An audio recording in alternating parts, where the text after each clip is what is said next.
Hello everyone, welcome my new video. আশা করি সবাই অনেক ভালো আছেন। আমিও তো বেশ ভালো আছি। তো আজকে আমি আপনাদের সঙ্গে কাঁঠালের বড়ার একটা রেসিপি শেয়ার করব। কাঁঠাল খাবো, কাঁঠালের বিচি খাবো, আর কাঁঠালের এই বড়া খাবো না তা তো হয় না।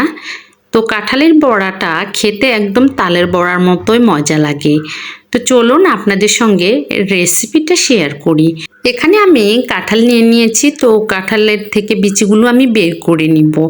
বিচিগুলো বের করার পর এটাকে সুন্দরভাবে হাত দিয়ে ম্যাশ করে নিয়েছি। এখন এরকম একটা ডালাতে করে সুন্দরভাবে এটাকে সেঁকে নিচ্ছি, যাতে এর মধ্যে যে বাড়তি আঁশগুলো রয়েছে সেগুলা বের হয়ে যায়। তো এই তো এভাবে আমি ঘষে ঘষে যে কাঁঠালের অতিরিক্ত যে আঁশটা সেটাকে আমি ফেলায় দেব, আর যে কাঁঠালের রসটা সেটাকে বের করে নিয়েছি। এখন এই রসটার সঙ্গে পরিমাণ মতো চিনি অ্যাড করতে হবে। কাঁঠাল যদিও মিষ্টি থাকে, কিন্তু এর মিষ্টিটা একটু বাড়িয়ে নেওয়ার জন্য পরিমাণ মতো চিনি অ্যাড করে দিলাম। তো আমি এখানে 3 চা চামচ পরিমাণ চিনি দিয়েছি। যে যেমন মিষ্টি খাবেন সেই হিসেবে চিনিটা অ্যাড করে দিবেন।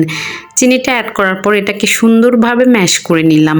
চিনিটা যখন সুন্দরভাবে গলে যাবে তখন এর সঙ্গে চালের গুঁড়ি অ্যাড করে দিলাম। এখানে 2 কাপ পরিমাণ চালের গুঁড়ি দিয়েছি।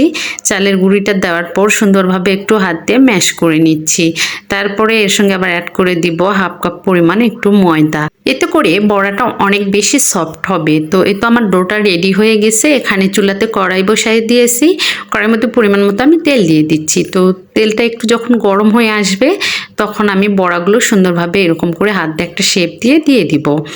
তো এরকম করে আমি সবগুলো বড়া কড়াইয়ের মধ্যে দিয়ে নিব। নেওয়ার পর মূলত হচ্ছে হালকা আছে এটাকে সুন্দরভাবে ভেজে নিতে হবে। অনেক সময় ধরে এটাকে ভাজতে হবে, কারণ আঁচ বেশি দিলে দেখা যাবে যে বড়াগুলো পুড়ে যাবে।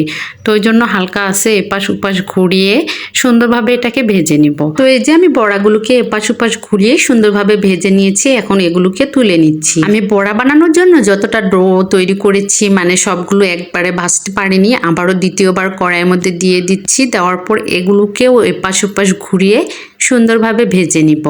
এটাও ভাজা হয়ে গেলে এখন তুলে নিচ্ছি।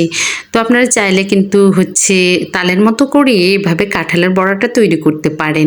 দেখা যায় কাঁঠাল খেতে খেতে অনেক সময় কাঁঠাল নষ্ট হয়ে যায়, খেতে ইচ্ছে করে না, তখনই এভাবে বানিয়ে ফেলতে পারেন তালের মতো করে কাঁঠালের বড়া, যেটা কিনা খেতে তাল বড়ার মতোই অনেক মজা লাগে।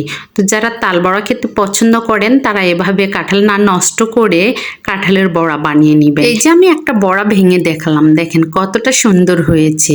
তো আজকে আমার রেসিপিটা সবার কেমন লেগেছে অবশ্যই কমেন্টে জানিয়ে যাবেন। ভালো লাগলে লাইক কমেন্ট শেয়ার দিয়ে সবাই একটু পাশে থাকবেন। Tata, bye bye.